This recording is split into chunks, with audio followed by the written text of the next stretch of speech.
Hello students, मैं नीतीश भारद्वाज आपका स्वागत करता हूं टीचर्स लाइव नामक चैनल पर। ये एक छोटा सा प्रयास है जो आपके जीवन में एक बड़ा बदलाव ला सकता है। आज हम चर्चा करने वाले हैं कि किस प्रकार से शिवराज सिंह चौहान ने एक वक्तव्य दिया तथा एक घोषणा की जिसके तहत आर्टिकल 16 अनुच्छेद 16 पर संदेह बना। अब आर्टिकल 16 की व्याख्या सुप्रीम कोर्ट तथा हाई कोर्ट के द्वारा की जा सकेगी तथा हम यह देखेंगे कि इससे पहले न्यायिक दृष्टिकोण कितना आ चुका है।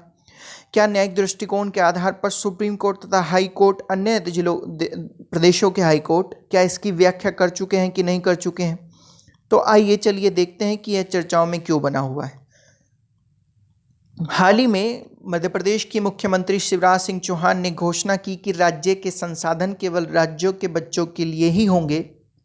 अर्थात इसका मतलब सीधा सीधा यह निकाला जा सकता है कि राज्य में अब सरकारी नौकरियां उन्हीं लोगों को मिल सकेंगी जो राज्य के मूल निवासी होंगे, यानी कि जो वहाँ के डोमिसाइल होंगे जिनके पास, उन्हीं को ही सरकारी नौकरियां वहाँ पर उपलब्ध हो सकेंगी। हालांकि इससे पहले भी देखा जाए तो यहाँ पर मध्य प्रदेश में शिवराज सिंह चौहान सरकार से पहले कमलनाथ सरकार थी। तो कमलनाथ सरकार ने यहाँ पर एक घोषणा की थी कि राज्य के उद्योगों में 70% नौकरियाँ राज्य के युवाओं के लिए ही आरक्षित रहेंगी, यानी कि केवल 30% बाहरी लोग यानी कि बाहरी प्रदेशों के लोग वहाँ पर आ सकेंगे, लेकिन 70% वहीं के प्रदेश के लोग उसके लिए आरक्षित बने रहेंगे।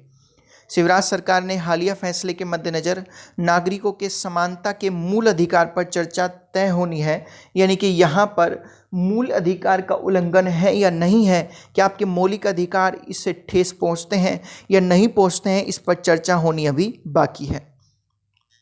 क्योंकि आप सभी जानते हो बच्चों कि यहाँ पर अगर मौलिक अधिकारों पर कभी चर्चा होती है तो उसकी व्याख्या करने का अधिकार सुप्रीम कोर्ट के पास है। तो सुप्रीम कोर्ट यहाँ पर यह कहते हुए स्पष्ट करता है कि नागरिकों के बीच जन्म स्थानीय निवास के आधार पर विभेद नहीं किया जा सकता, अनुच्छेद 16 के आधार पर।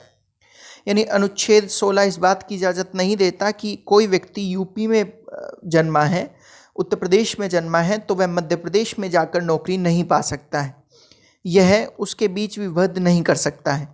हालांकि सुप्रीम कोर्ट ने अगर देखा जाए तो यह कहा था कि शैक्षणिक संस्थानों में अगर डोमिसाइल वाले व्यक्तियों को यानी कि मूल निवासियों को आरक्षण दिया जाता है तो इसमें कुछ भी असंवैधानिक नहीं है, यानी कि ये पूरी तरह से कॉन्स्टिट्यूशनल है, यह संविधान के स्तर पर खड़ा होता है तथा शैक्षणिक संस्थानों में मूल निवासियों को आरक्षण दिया जा सकता है। परंतु यहाँ पर एक कीवर्ड था शैक्षणिक संस्थानों में। अगर मैं बात करूं बच्चों तो यहीं पर ही सुप्रीम कोर्ट के द्वारा टिप्पणी करते हुए कहा गया कि अगर सार्वजनिक नौकरियों में मूल निवासियों को मौका दिया जाए तो संविधान इस बात की इजाज़त नहीं देता है। अर्थात यहाँ पर सुप्रीम कोर्ट ने साफ किया कि अगर नौकरियों में आरक्षण की बात आई कि जो डोमिसाइल वाला व्यक्ति है उसी को ही नौकरी मिलेगी तो यह नॉन कॉन्स्टिट्यूशनल होगा, लेकिन शैक्षणिक संस्थानों के लिए यह नॉन कॉन्स्टिट्यूशनल नहीं होगा। हालांकि भेदभाव के खिलाफ नागरिकों के अधिकार की संवैधानिक गारंटी का उल्लंघन करता है यह जो आर्टिकल 16 है जो इन्होंने शिवराज सिंह जी ने दिया है। तो जो वक्तव्य दिया गया है शिवराज सिंह जी के द्वारा यह आर्टिकल 16 का पूर्णतः उल्लंघन करता है, क्योंकि यह नागरिकों के बीच समानता का अधिकार देता है। आगे अगर न्यायिक दृष्टिकोण में हम लोग देखें तो 2019 का एक मामला है। 2019 में इलाहाबाद उच्च न्यायालय ने बच्चों उत्तर प्रदेश अधीनस्थ सेवा चयन आयोग की एक अधिसूचना को अवैध करार दे दिया था तथा यह अधिसूचना यह थी कि उत्तर प्रदेश की कुछ महिलाओं को प्रेफरेंस देनी थी जो कि उत्तर प्रदेश की मूल निवासी, अर्थात उनके पास डोमिसाइल ऑफ यूपी होगा, उत्तर प्रदेश का डोमिसाइल होगा, मूल निवास प्रमाण पत्र होगा, उनको किसी पोस्ट पे प्रेफरेंस देनी थी। लेकिन इलाहाबाद हाई कोर्ट ने इसकी व्याख्या करते हुए इसको अवैध करार दे दिया तथा इस सूचना को बर्खास्त कर दिया। वहीं पर ही 1955 से लेकर अब तक अगर देखा जाए तो हाई कोर्ट नहीं बल्कि सुप्रीम कोर्ट भी मूल निवास परिस्थिति एवं जन्म स्थान के बीच अंतर स्पष्ट कर चुका है।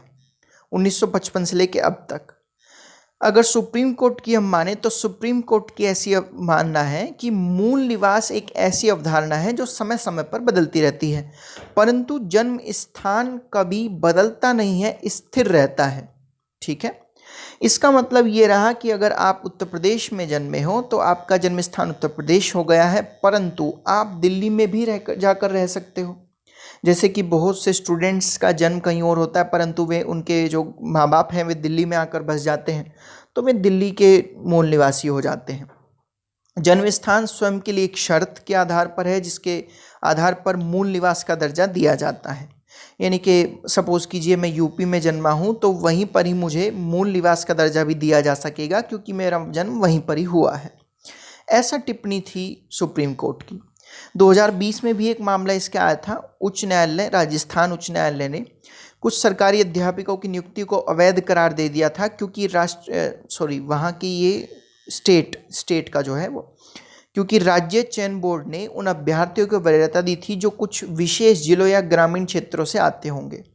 यानी कि वहाँ पर कुछ कैंडिडेट्स को, ऐसे कैंडिडेट को प्रेफरेंस दी गई थी जो पैसिफिक डिस्ट्रिक्ट या फिर विलेज से आते थे।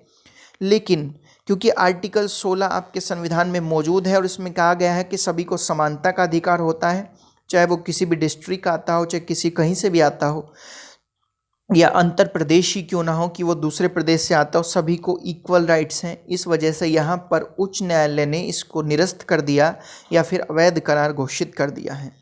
आइए बच्चों, बार बार यहाँ पर आर्टिकल 16 की बात हो रही है, तो आर्टिकल 16 को थोड़ा जानते हैं कि न्यायिक दृष्टिकोण के आधार पर क्या है तथा आर्टिकल 16 संविधान में किस प्रकार से लिखा गया है। यहाँ पर कोर्ट ने यह भी माना कि आर्टिकल 16(2) और आर्टिकल 16(3) में जिस तरह के प्रावधान हैं, इस बात का उलझन बनी रहती है कि यह प्रांतीयता सही है कि गलत है। लेकिन हाँ, आर्टिकल 16(2) से राष्ट्र की एकता और अखंडता का भाव झलकता है, अर्थात इसमें एक सब व्यक्ति एक समान है, इस बात का भाव झलकता है। यहाँ पर कोर्ट ने यह भी माना है कि 16(2) और 16(3) में थोड़ी सी उलझन है कि इसमें क्या कहा गया है, परंतु हाँ, इसके तहत ये भी कहा जा सकता है कि इसमें पूरी तरह से एकता का भाव झलक गया है। आर्टिकल 16 को देखें तो बच्चों, इसमें अवसर की समानता का प्रावधान है लोक नियोजन में, यानी कि जो सरकारी नौकरियां हैं उनमें सभी को अवसर समान रूप से प्राप्त होंगे।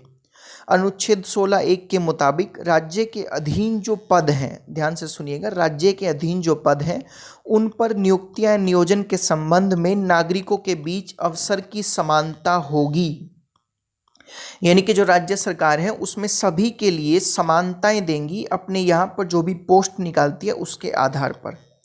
यहाँ पर अगर 16(2) के मुताबिक देखा जाए तो 16(2) के मुताबिक किसी पद पर या नियोजन के संदर्भ में किसी नागरिक के साथ केवल धर्म, मूल, वंश, जाति, लिंग, उद्भव, जन्मस्थान, निवास या इनमें से किसी भी आधार पर भेदभाव नहीं किया जा सकता। हमारे संविधान में यह कहा गया है कि रिलीजन को लेकर, वंश को लेकर, उसकी कास्ट को लेकर, उसके जेंडर को लेकर, उसके उद्भव को लेकर, उसके बर्थ प्लेस को लेकर, उसके निवास को, डोमिसाइल को लेकर, या इनमें से यानी कि धर्म, मूल, वंश, जाति, लिंग, जन्मस्थान, निवास, इनमें से कोई भी इसके आधार पर उसके साथ विभेद नहीं किया जा सकता, भेदभाव नहीं किया जा सकता, और न ही उस नागरिक को अयोग्य माना जा सकता है, वो पूरी तरह से योग्य होगा। लेकिन 16(3) इसमें थोड़ा सा पेच डालता है।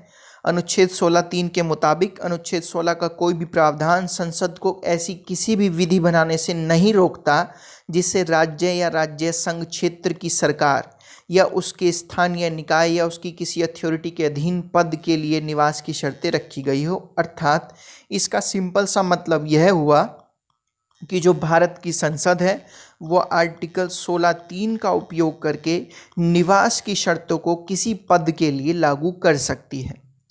तो होप सो बच्चों आप लोगों को ये समझ में आया होगा कि किस प्रकार शिवराज सिंह चौहान ने कहा कि और आर्टिकल 16 पर बहस चल गई।